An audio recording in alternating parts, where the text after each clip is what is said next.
Welcome to Be the Voice podcast, brought to you by Voices Magazine, where we are using our voices to shatter the silence. It's time to be informed, encouraged, and empowered with your favorite host, Dee Marie. Well, good morning and welcome to Be the Voice podcast. I am your host, Dee Marie, and we are so excited about this launch episode. This has been a long time coming. We have been fighting and just doing all kinds of stuff to get this going, and here we are. So we are so super excited about it. Of course, I have here in the studio my sister, Latonya Buford, and we have a great episode that we're going to talk about today. We have so much to talk about. So just to kind of give you a little bit of background, actually 11 years ago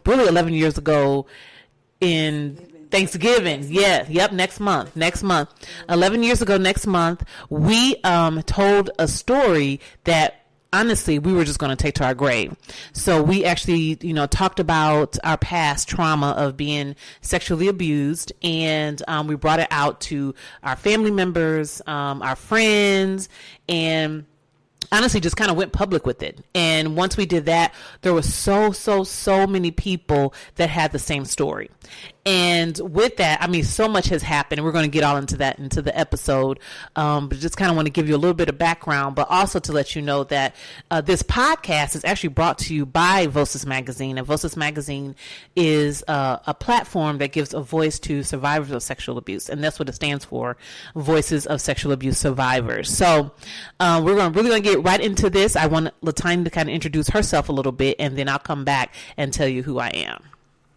Good morning, everyone. I'm so excited to be here. Of course, I am her sister, Dee Marie.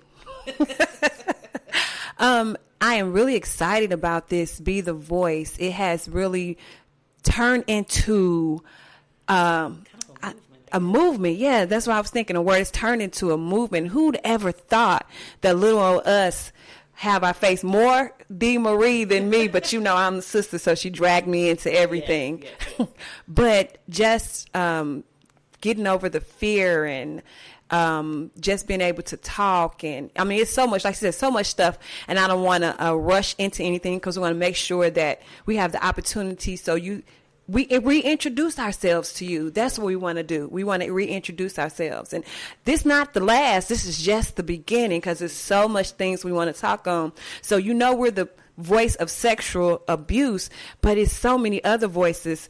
We want to be the voice and start opening and shatter, like you say, shatter the silence on mental health and our culture, and just we want to tear the glass wall and the glass ceiling, just tear it all down. So I'm excited. I hope you all excited. I hope you tune on. Share. That's my word for the day. Share. I'm going to turn it back over to Dee Marie. All right, so you guys, we're working with one mic, so we're going to be passing back and forth, but it's all good. But this is our first launch episode since. Now, I did have a radio show back in the day, and we'll get into that in a minute, too. I know we keep saying we'll get into it, but I don't want to rush because I really want to talk about, where we have come, because here we are 11 years later.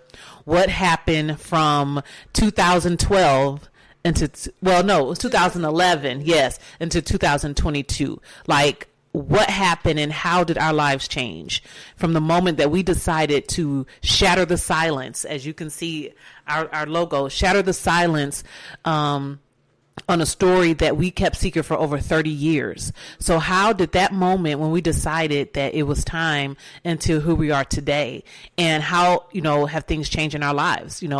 Honestly, drastically. I will say it has changed drastically. So just to kind of back up a little bit. So again, I'm Dee Marie, and I am the host of this podcast, and I also have a magazine, online magazine called Voices Magazine. And when we started, when we began to tell our story back in 2011, honestly, it was not supposed to, in my eyes, was not supposed to blow up into all that it had. It truly was. It was just time to tell a story. And really, the only person we really cared about was our mom. Right. She was the one that we, wanted to tell. Honestly, I didn't really think about anybody else, to be honest. I just wanted to let her know. So And we want to talk about this because we want to give hope to those who are still holding on to this secret, to let them know that they don't have to remain silent. And there is victory on the other side, because we're on the other side. Right, absolutely. Yeah, you want to talk about that? Yes. Just going back, and like I say, we reintroducing for people who know us, but then also people, this is new to you. So we want you to know that we understand, first of all, because when coming out, it was, I think, traumatic to both of us on different ends, because the experience itself or the trauma affected us differently, our personalities. And being on the other side and seeing the person that we were before and seeing who we are now, it's amazing the difference. I mean, don't get me wrong, we're going to get into, because there's still some things. Yes. This is an ongoing struggle. Yes. And even though we seem confident right now, it's still some after effects of it. But being that now we're in a place where we recognize it and we know what to do about it, it's awesome. It's awesome. So I don't know. Look. Look, I could talk all day. But so when we started back in 2011, when we told our story, so, you know, once we told our story, honestly, what happened was a lot of people that we knew started slowly raising their hands and saying, you know what, this happened to me as well. You know, I was sexually abused. I never told anybody. Some people had told people, you know, they had told their family members, and they, you know, had talked about it. Some went to therapy, some not. But it was just so many voices that were coming alive because of what we did. Honestly, it was like, wow, you know, because at that time I had no idea about statistics. I had no idea that it was prevalent. I had no idea. I just knew what had happened to me. And I knew that God had put in my heart that it was time to tell. And that's what we did. So, for fast forward a little bit, we started an organization, Moving Forward Ministries. And it was supposed to be just, for me, I thought it was going to be like one day we talk about it, we get this over with, and we move on. But it actually turned into an organization where we had support groups, resources.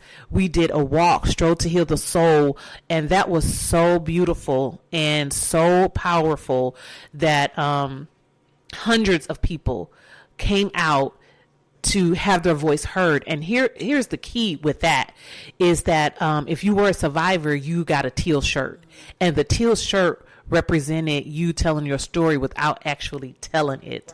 Right, and that's what happened. And it went on for like, about 8 years or so, something like that. We had our walk, and hundreds and hundreds of people came out each year to show that they no longer were victims, but they were survivors. Oh, go ahead. I'm going to interrupt. I'm going to go back a little further, because when you was talking, I was thinking, I don't want to rush it, because I want people to understand that it wasn't like we decided one day we was going to tell and we just told. That was not the case. It came with fear. It came with anxiety. It came with just so many different emotions of trying to tell our mother. I think that was the biggest thing, trying to tell her or explain. And for me, it was just traumatic in the telling of her, because it got to a point where I couldn't even be in the room, and I made Dee Marie do it. I made her do it because I couldn't. I was so anxious that it was like I was like a ball of nerves. And I want to make sure we make that known, because we want people to understand that it is a process, that it's a step-by-step process. This is not something that we decided we were going to do and it was all good. And no, it wasn't like that. It came with a lot of emotions. And then even after the fact, you still got to deal with emotions. And then going on to what you said, I was thinking about Stroll to Heal the Soul. Stroll to Heal the Soul, excuse me. I'm the older sister, so my memory ain't too good sometimes. I was thinking about all the ones we had over the years, and I was thinking to myself, and I was thinking about this earlier, which one was my favorite. Mm-hmm. And I have to say my favorite was the very first one. And the reason why is because it was freezing cold that day.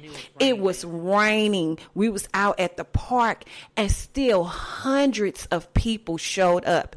It was nothing that we planned. It was just, we're going to do this. We're going to see how it turn out. Whoever show up. hundreds of people showed out. They walked in the cold and in the rain. It was so many teal shirts, and then there was even white shirts, and white shirts for the people who are supportive of the people who told their story. And like Dee Marie said, the teal shirt spoke for itself. It was a story within itself. And because even if they didn't tell their story, they're saying it happened to me just by having the shirt on. I think that was my all-time favorite one, because it was just the cold, and we was shivering and shaking, and we had a fire going in. Oh, we sure did. The fire going, and it was raining, and no matter what.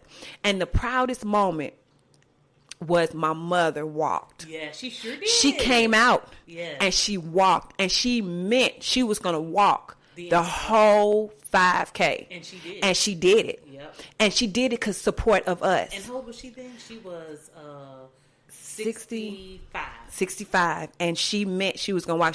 She was not going to turn back. And people rallied around her, and they walked with her because she was determined to walk the whole thing. And that was one of the most powerful things to me. That was my favorite one. And honestly, you said that, and honestly, I didn't even think about that, but right, Mama did. She walked that entire walk in support of us, and we were so afraid to even tell her, but she has turned out to be one of our biggest supporters. But she was there, and she walked, and like you said, I remember somebody said that, because I was nervous, like, oh my gosh, it's raining, that means nobody's going to show up, you know, and this was our first time ever doing a walk, and we didn't, you know, we just kind of, we didn't have no experience, but we planned as much as we could. And then when it rained that day and it was cold, I was like, oh my gosh, nobody's going to show up. But they showed up with umbrellas, rain jackets, coats. It didn't matter. They were there. And then somebody at the end said, oh no, maybe it was the beginning, said, the rain was a symbol of cleansing and washing away. And I was like, wow, that is true, because it was like the people were just like cleansed. And some of them was their first time. There were tears. There was hugging. There was even joy and, you know, smiles, because, you know, now their lives were changing. And it's so crazy because we had no idea. Is that a fly? We had no idea. I'm sorry, y'all. I was like, what is that? But anyway, we had no idea that it was going to turn out that way. And when it did, it was like, man, you know, but it's like God just wanted us free. And I think, honestly, when people deal with trauma such as this, they don't want to tell, and they're afraid to say anything. But if they only knew the freedom and the healing and everything that comes on the other side. And again, okay, hold on one second. And then right, and again, it's not that it's easy, but it definitely is doable. Yeah. Another thing that was powerful, and I think this was at the first one, we had little paper chains made. Oh, yes. And as they came in from walking, they got a chain, and they broke the chain. How powerful is that? When I tell you the camaraderie and the love and just the kinship of people not even telling their story, but just realize I'm not the only one. Right. When she say it was tears at the end and people was hugging each other and they was crying and nobody had to say nothing, they just understood. Right. And so when they crossed and they walked around at the end, they got those chains and they broke those chains. Yes. It was like a release, and it was like freedom. It was nothing like it. Yeah. Nothing like it. And honestly, I mean, it makes me want to even like have another one, because we haven't had one in a couple of years, especially due to COVID. Mm-hmm. But right, it was so powerful, and we kept doing this year after year. And I think honestly, my favorite, that was a good one, was that second one, because the second one we had, the weather was actually beautiful. It turned out sunny, and I remember it because I had that teal wig on, and it was even more people that came out, and just so excited to be able to just tell their truth and not have to hide it or, you know, be ashamed or anything. They were just able to, you know, speak about what had happened to them. And it was okay because they were surrounded by other people that understood. I don't know if you remember that one. I think that is the one that we had, it wasn't Shatter the Silence. It was Breaking the Silence, I think, or something like that. Yeah, something like Breaking the Silence. But it was powerful. So we had walks and walks. And so every year, for me personally, I was always nervous before the walk for a couple of reasons. One, you just didn't know who was going to come. And two, you just hope that it really changed their lives. And then also, I mean, even though we were talking and sharing, the fear doesn't go away. Let me just say that. Every time that I had to get out in front of somebody, because it became public, like we were on TV, the radio, like everywhere you could think, we were there telling this same story. Yep. And it never got to the point where I felt like, okay, let's do it. It was always like, maybe I shouldn't say this, because let me tell you something. And I want people to understand this, especially survivors, because I know you're watching. No, it's not easy. It is doable, but it's not like healing is like a straight line up. That's not what it is. It's zigzag, up and down, crisscross, you name it. That's how it is. But every day, every moment, every year, it gets easier and it gets better. The sting is no longer there. And I always use this analogy of a scar. And I don't think you can see it. Oh, maybe you can. So on my wrist, there is, and for those that are listening, you got to trust that's on the podcast, that there is a scar on my wrist. You can probably see it. It's like a burn mark. So I burned myself on a curling iron years ago. But what happens is when you first do it, it hurts. Yeah, it is going to hurt. But after a while of doing the things that you need to do to take care of it, over time, the scar will still be there, but the sting is gone. And that's kind of what happened with us. So the scar is still there, but it doesn't hurt anymore. I can talk about it. I can hit my arm, and I don't even know it's even there. Don't even realize it's there. But it doesn't hurt anymore. And I can freely talk about it and freely see it and not even really give it too much thought, So now that we are in this place 11 years later, we are free to discuss it. We're free to talk about it. We're free to get on the podcast, and it's okay, like than it was before. But during the process, I will say this. It got to a point too where I was done with it. I didn't want to do it anymore. And I say that because it's like once you get your healing, you want everybody to have it. And you want everybody to be like, oh, you feel better now. But the truth is that's not everybody's story. Unfortunately, some people, they get comfortable in that trauma. Yeah. They want to stay there. And even though you give them the resources and, talk to them and be with them, sometimes healing is they just don't see it. And they don't see it because the trauma is so deep that they don't see a way of getting better. Also, I want to say that people get comfortable in trauma and they know that place. And when they get to that place and they know that place, if I get out of this, I don't know what's awaiting. So since I'm comfortable and I know what to expect here, it's harder to walk outside that comfort zone, that comfort spot. And even though we want good things for people and we want them to get out of it, and like we said, it's a process, they have to want it too. So no matter how hard we put it out there, they get to that comfortable point till they get to a point where they have to get out of it and the box just gets too small. And unfortunately, you see that. Yeah. You see people get comfortable in chaos or comfortable in toxicity. Yeah. They just want to stay because they know that space. And if it's people out there, we understand. But the reason why we tell our stories because we want you to experience all the possibilities that comes when you get out of that spot. You don't know what real happiness is until you release it. Yeah. And the problem is when you release it, that means you have to release and experience all the feelings that come with it. Yeah. Because healing doesn't mean, oh, I'm good.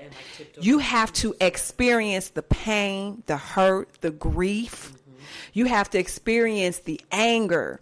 and it's easy to be in a comfort zone because you don't have to feel all those feelings. But when you start to get healed or start getting to healing, all of those feelings come up, and you have to go through them to get to the place where you need to be. And I think people are afraid of having to experience that. Yeah. And they don't realize that on the other side of those feelings is joy and happiness and peace. It's nothing like peace of mind. It's nothing like it. And I'm not saying this because I got it all together. I still don't go through things.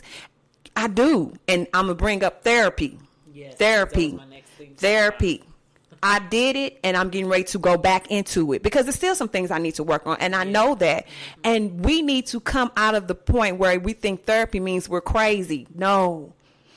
Therapy means I know what I need to work on, and I'm willing to do the work. Yeah. That's it. And sometimes you need an outside source to help you. So don't be afraid. Therapy. Look, that's it. Get a counselor. It's okay. It's okay. I'm doing it. Right. Get one. Yes, definitely get a counselor. I was going to say that too. I have an amazing therapist that I love, and some therapists you don't even have to leave your home now. You can do teletherapy and do over whatever platform that they use. That's a video chat, and that you can do it that way. So I mean, with these days, after COVID, there's just a lot of different ways that we can do things, and you definitely can do that. But I will say too, just talk a little bit about like myself personally and my journey. Like my sister said, we don't have it all together. It's not like we're here at this point and we just like, okay, well now we're over it. No, it doesn't work that way. It's actually a lifetime. And when you're dealing with trauma, and as you grow up, when you don't actually face it and don't deal with it, now you pack on other traumas on top of that. So now you got layers and layers of different traumas, and you have to unpack it all.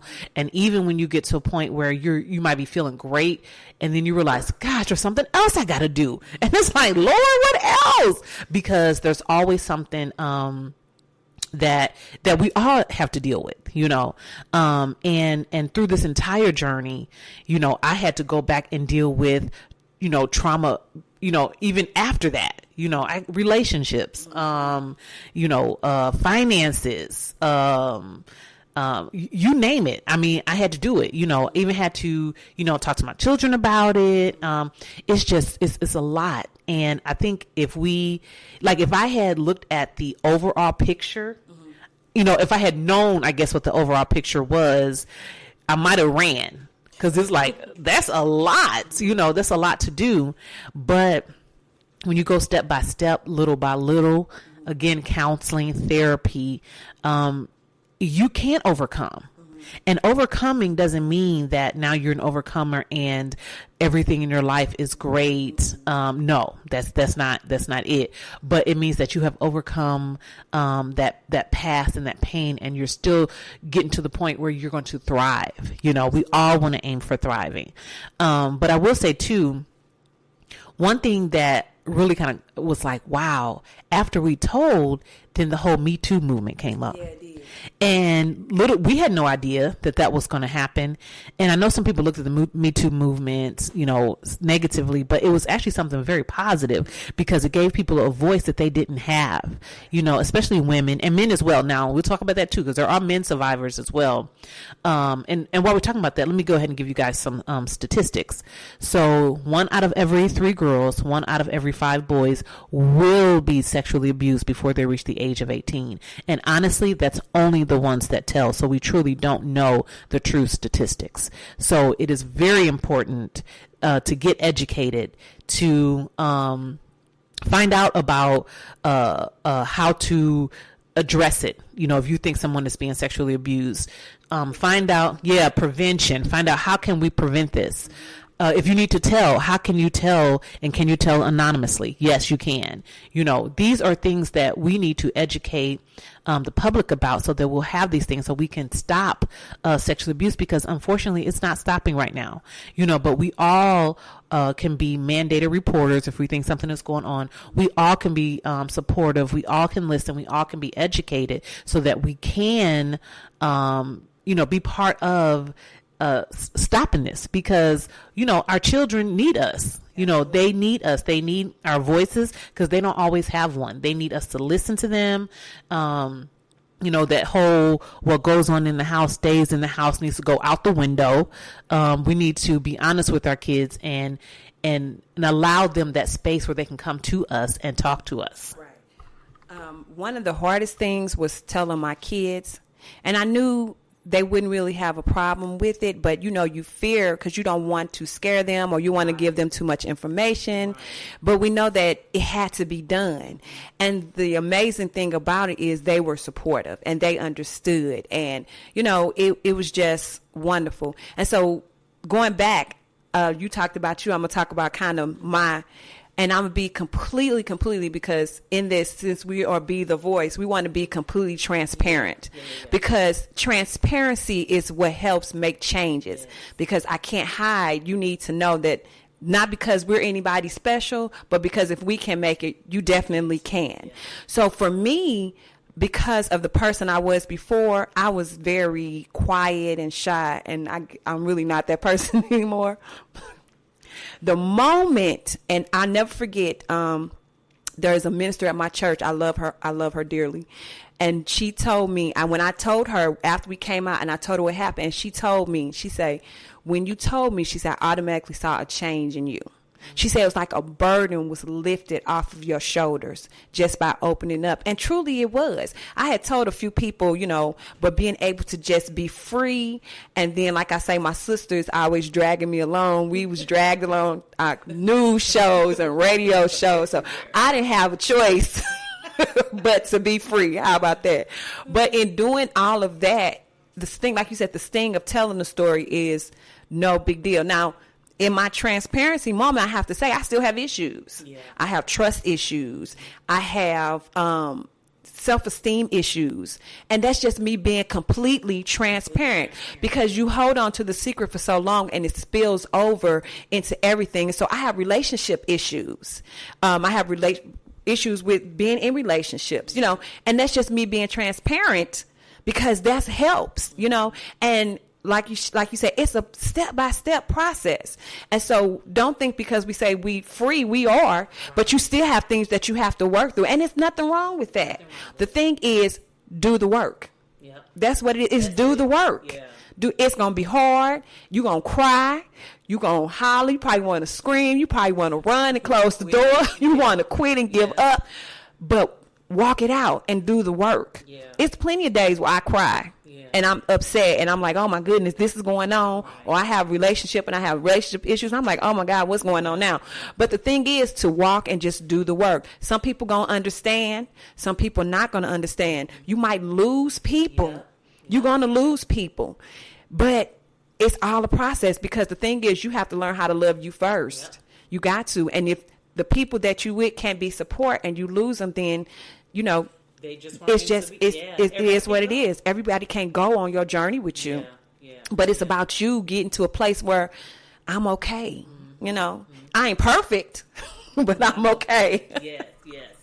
And I can go on day to day, and I can be successful, and not just career wise, but in relationships, in relationship with my children, in friendships, in all of that. How great it is to. I have no drama in my life right now, like none, and that to me is great. Not that I really had a whole lot of drama anyway, but my life is peaceful and it's drama free. And I'm okay with that. I love it. And if anyone tries to come into my space and disturbs my peace, I can't. I can't deal with it, because I want to continue on this journey of freedom. It's sometimes you can revert back, or can you imagine getting back in a situation where now you don't have that freedom like you did before? Like Minister Mona Lisa Hayes, she's watching. Hey, Minister Mona, she said to me, "You don't even know you're bound until you're free." Absolutely. And I had no idea that I was in bondage. I didn't know. I thought I was good, but when she said that, I was like, she is so right. You don't know that. But once, and I'm so grateful to God for, making me, because really you say I make you, he made me, tell the story. And I often think about, what if I hadn't done that? Mm-hmm. I think about that. What if I said, I'm not doing that? Mm-hmm. So, and that's another thing. When you walk in purpose and do what God has called you to do, it's not only for you, but it is for other people. What if I had said, I'm not telling that story and I'm going to continue to keep that to my grave? Do you know that once my time on this earth was up, that I would have been held accountable for that? And can you imagine that being shown on the screen? Like, this is what, if you would have told the truth in your story, these are all the people that would have been affected and if I had not done that. Real quick, I guess I have more to say than I thought. My favorite story to tell is because I teach a small group Bible study, and right now our lesson this month is on purpose. I'm so excited about it. We're talking about purposes. What am I on earth for? But whenever I talk to my class, and one of the stories I always tell is, you never know who you was meant for. And the thing is, when you said the story of how you had said you wanted to quit, and God immediately showed you a whole sea of women. And I tell that story all the time because the point is, everything that we do affects somebody else. Yep. So if she had decided that we was just going to tell our story and leave it at that, a whole bunch of people could not have been free. Mm-hmm. So what we do and your purpose that you do affects other people. It's not just about you. And in most cases, what you go through is never about you. Never. It's always about you bringing the next person forward. And when we begin to realize that, then we'll be able to be stronger. You know, we know that it's not about us. She adjusting and moving stuff around. Okay, sorry about that. I'm done now. But you're right. And I forgot about that story too. But I did. I was at one point, I was like, I'm done with this, you know. And this was even before COVID. I was just like, I don't want to keep telling this story. And literally, God was like, show me. It was like a sea of women. And he said, and they looked at me, and it was like, they were like, what about us? Mm-hmm. And I was like, wow, okay. I have to keep going. Like, quitting is not an option. And so, so we kept going, you know, and even through the times where you're like, if I tell this story one more time, and I know people got sick of me, like, you know, and you think about that too. People sick of hearing this story. I'm telling the same story. And those that might have gotten healed, who have moved on, you know, and they're not talking about their story anymore. I still have to tell mine because you know why? This is my assignment. So, but it's like, okay, what's next? Like, it's got to be something else because God, I'm tired of telling this to people. But it's so many people that need to hear it, and not only just our story, but just to see us overcoming and becoming the people that God has created us to be. Because I'm gonna tell you something. I want everything God wants for me. I want it all. And I am determined to have everything that he wants for me because it's for me. A lot of times I think, and I was telling my friend Andre this, you know, we deal with imposter syndrome where you know God created you for something, but then here you go talking yourself right out of it. Self, girl, you can't do that. You don't have the skills for that. You can't do that. You didn't finish school with that. You know, and then you're like, okay, self, you're right, girl. I can't do that. So let me go on and just settle. I don't want to settle. I want to be free, and I want to have everything God wanted me to have. So here I am in 2022, 11 years later, after telling a secret that I was going to take to my grave. But now, do I still have things that I need to work on? Absolutely. Absolutely. But I am in a place that I didn't think that I could even be in. Mm-hmm. No, and I didn't think about it. You know, when I look back, I can even look at myself and like, gosh, you know, I was in a dark place. Well, I don't know, dark place, just not where I am now. I was just in bondage. I guess that's what it is. Mm-hmm. I was in bondage and didn't even know it. So just to see where God has brought both of us from is just amazing. I am not the same person that I was 11 years ago. Absolutely not. More confident. I know who I am. I value myself more. Realize that there is more more in life that is for me. And I plan on going after it. You know, I still deal with fear a little bit, you know, with different things. Just not the same person. I'm definitely not the same person. I was always the quiet, passive one who didn't mind staying in the background. Mm-hmm. But it's so many areas of my life God has pushed me to the front, and I just never had a desire to do that. But when you are free and you walk into that freedom, God opens doors that you didn't even realize that was for you. Mm-hmm. It's for you. And then another thing I want to say is we always talk about having an abundant life, and we think we have to wait to heaven. We go to heaven to get there. No. God wants us to have abundant life here and now. But part of that starts with you getting healed. Yes. You got to release it. I always tell my students, if I walk around with a fist holding on to hurt, how can I ever receive anything? In order for me to receive anything, I have to receive it with an open hand. But to open my hand, that means I have to release. Yes. So I can't hold on to grudges. I can't hold on to pain. I can't hold on to grief. I have to release it in order for me to get something else that's better that I can hold on to. So, I mean, if you have to do it physically, I remember when we first started telling the story, and I told people that when we used to tell it, or when I used to think about it, I used to have to literally shake myself. And I don't know, look, I'm dating myself. Remember the little, what's the thing? For anybody, look, for anybody that's our age, there was a game where you could etch a sketch, and to clear the board, you have to shake it, and then everything on the board goes away. And that's what I put myself in the mind of at that time in my life. When the memories of what happened would come up, I would have to literally have to shake myself like an etch a sketch so that my mind would be blank so I wouldn't think of it. And now it's okay. Yeah. Even when it comes up, it's like, okay, it's no sting to it. And the reason why is because we told the story, and because we kept telling the story, and because even when it was uncomfortable, we kept telling the story. I had a friend, and I tell this one all the time, look, I'm always telling somebody, who used to ask me uncomfortable questions. When I told her, she asked me question after question after question, and it got to a point where it was just, I couldn't tell her anymore because it was uncomfortable. But then sometimes I have to force myself to answer the questions so that I can be okay answering the questions.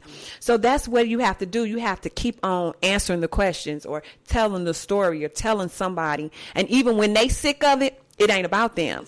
It's about you, because once you tell the story, I'm free from the story. Yeah. You know, and in order to be free, that means we have to have a voice. Yep. You have to shatter the silence that's over you. You know, and that's what this is. That's the purpose of it, to shatter all of that. And the only way to get out that box is to shatter it. You got to knock it down. Yeah. Get a baseball bat, do something, knock it down. And one thing that I used to say too is that when you hold on to secrets such as this, it's almost like the enemy hunts you with that secret, because it's like, because you'll think about it, and then, you know, your stomach be messed up. But once you release it, he can no longer hunt you with it. He can't tease you like, you know, you didn't tell, you know, you're not this, you're not that. He can't hunt you with it anymore. So just the freedom of actually having that, and you've told it. Now what? You know, I'm still the same Dee Marie. You know, I'm just now getting to a better place. And also, though, here's something too. People sometimes will not support your healing. And that is because they rather have the broken version of you than the healed version. Because some people can't handle you being healed, because now you are more confident. And now, you know, they can't handle that. But guess what? You got to keep going, you know. You know, we shouldn't worry about that. I know sometimes we do kind of worry how people see us, or, you know, but just keep moving. Yeah, it hurts to lose people, but it's going to happen, you know, and it's okay. It's okay. And you just keep moving. And some people don't want to hear your story, and that's okay too. Because I can tell by the faces when I even speak it, and they might look at me like, oh, here she go again, or they're uncomfortable. But the truth is, this is my truth, and I have every right to tell my story, and, you know, to get it out there. So, you know, just don't be afraid. I mean, I know it is fearful because we've been there and we understand, but look at us now. We have come, we look good, okay? And y'all get into my micro locks. You know what I'm saying? I'm in the short stage, and I know they say that's another thing too. And this is what I thought about when I got my micro locks, because my hair is super short, and I got these micro locks. And I was a little nervous because they said this is the ugly stage, but I'm embracing all of it. People might think it's ugly, and that's okay, but I like it. But it's a journey. I said that when I first got my locks. Oh yeah, you're just right, because she got her locks way before me, and you see how long hers is, and hers was super short when you got yours. And the locks, just like the journey I've been on, is a journey. I got to deal with this stage, and after this stage is going to grow a little bit longer, I have to deal with that stage, and I'm going to have to stay on top of it and keep going back to make sure I get them, retied and all of that. And it's a journey. But guess what? I'm going to embrace the journey, embrace all of it. I could put on some popping lipstick, a little makeup, and I'm good, I actually wrote a sermon concerning my locks. I really did. I haven't preached it. I'm not going to. But no, I won't. But as she said, there's I think it was 3 stages. It's the ugly stage. Because when I first got my locks, they were so short that I took them down. I had those other set of locks that I took down. Right. And then I went back to it, and I had them retwisted again, and I wore it, and I hated it. Then it got to a point where it was too short and too long at the same time. I couldn't do nothing with it, and it was but I found a way to deal with it so that I would not cut it off. And now it's at a point where I love them. It's the best thing I ever did. Right. I'm 5 years. Okay. Yeah, 5 years. Okay. 5 years locked. And I love it. And I started from a little shorter than her. And you see how long. But see, that's, like you said, it's a journey. It's a journey. It means that I have to be patient and go through the ugly part of it to get to the good part of it. The part where I'm in love with how I look now. I had to get to the ugly part to get to the good stuff. That'll preach all by itself. Yeah, that is a sermon, but she's right. You gotta go through that ugly stage, because I did. So I started to get locks before, and my hair was even shorter than this, because I used to have a boy cut, super short, like a boy. And so I started with the locks, and I didn't honestly think they were ugly, but when I wake up, want to be sticking out here, want to be doing this to come unravel, and I was like, you know what, I can't do this right now. So I took it down. So I let my afro grow out a little bit, and I was like, okay, I'm gonna try this again. So but this time I wanted this very tiny locks, so that's why I went ahead and got the micro locks. And I'm saying all this to say it's a journey.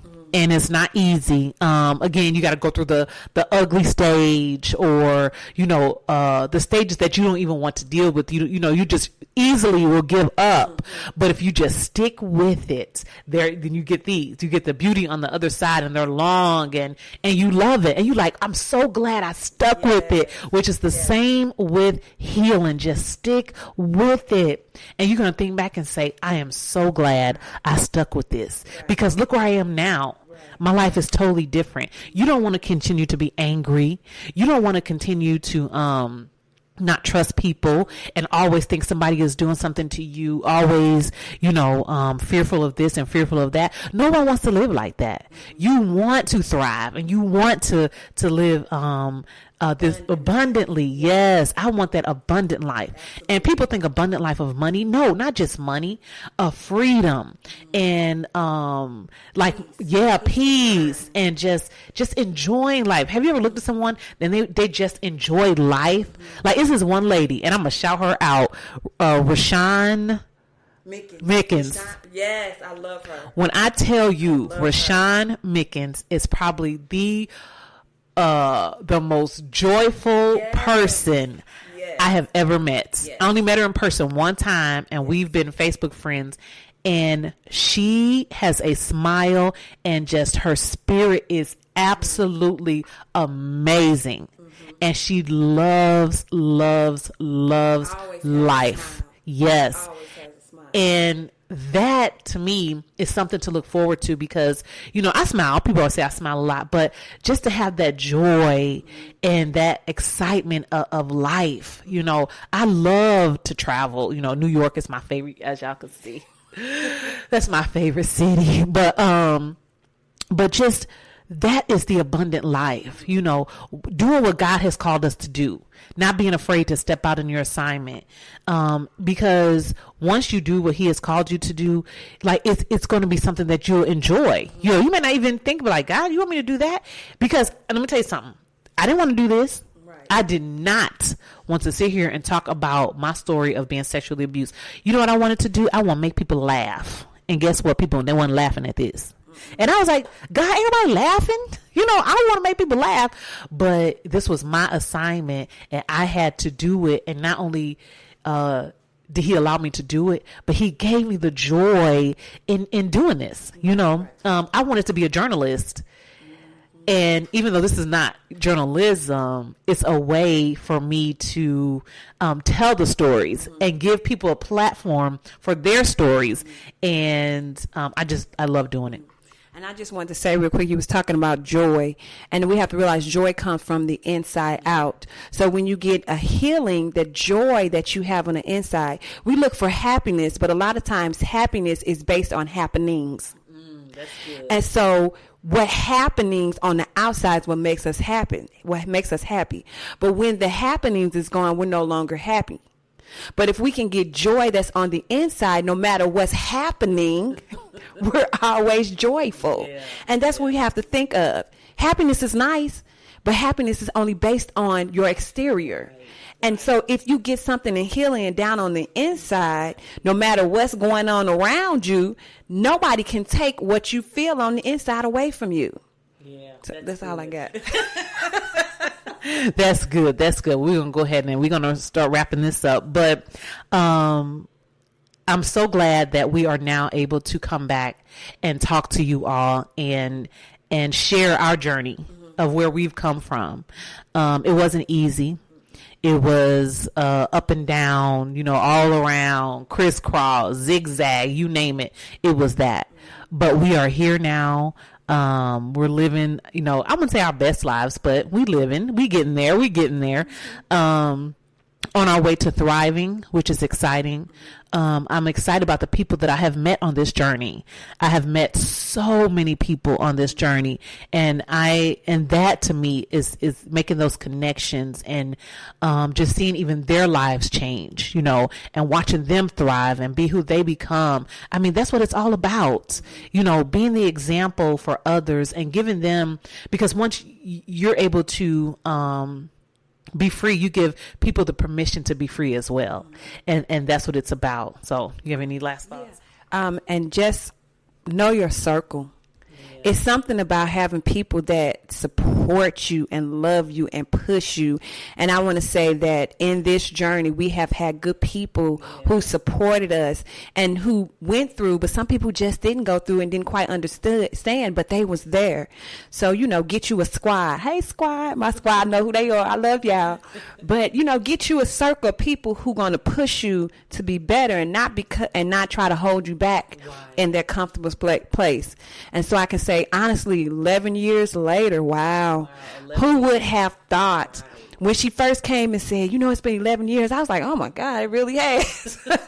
But it flew by. And then the changes in our lives, the changes in our attitudes, the changes in our personalities, it's just remarkable. And so, like she said, it's not all gravy. It's not all perfect. It's not all sunshine. But it's better than it's been. I think people ask me, I'm 49. My 40s have been the best time of my life. Out of my whole life, my 40s have been my best. And I'm getting ready to be 50.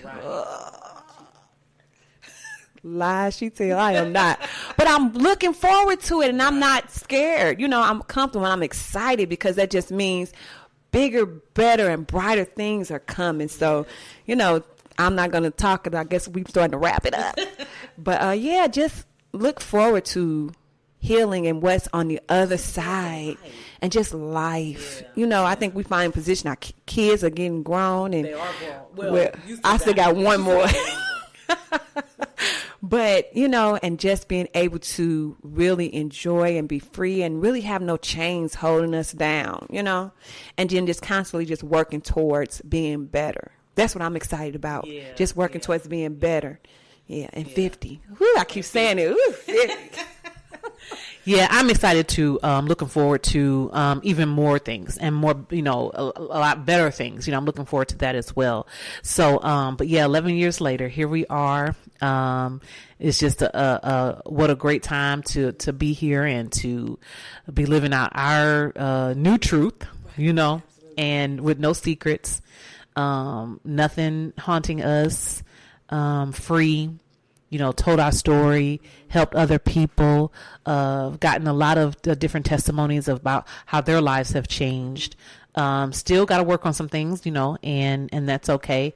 But, we look back, and if I can get through that, I can get through anything. There's nothing that I can't do. So again, I'm your host, Dee Marie. I want to thank my sister for being here. She'll probably end up being my co-host, on different shows that we have. Like I said, I keep dragging her in. But thank you so much for tuning in to Be the Voice podcast. We will be with you weekly. So far right now it's going to be every week, Saturday mornings at 9 a.m. We might change it, just depends on, how things go, but we'll be Facebook Live, so you can actually subscribe on YouTube to our YouTube channel, Be the Voice Podcast. You can follow us on Apple Podcasts. You can like us there. You can like us on Google Podcast and on iHeartRadio Podcast. And I think we're still trying to get to Spotify. We're not quite there yet. But follow us on Facebook at Be the Voice Podcast and also Instagram. So, Yes. So, if you all have any questions, or if you need information about counseling or resources, you can email us at info@vocesmagazine.com, and that's info@voces, VOSAS magazine.com. And we'll be sure to follow up and answer any questions that you have. If you guys want to even talk about being a guest on Be the Voice Podcast, you can contact us there.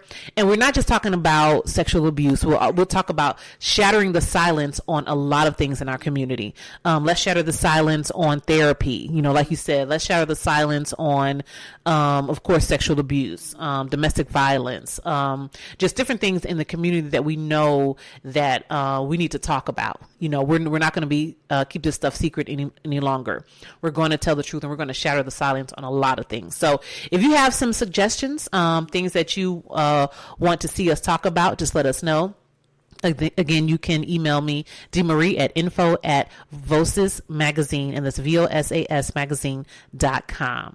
Well, again, guys, thank you so much for tuning in. We are just excited about this launch episode. Again, I'll be back next week, and we'll have some more amazing stories for you. And anything you want to add or say? All right. Well, we hope you all have a great day, and just be sure to come back so we can continue to shatter the silence. Share. Yes, like and share. All right, you guys, enjoy the rest of your day. Bye.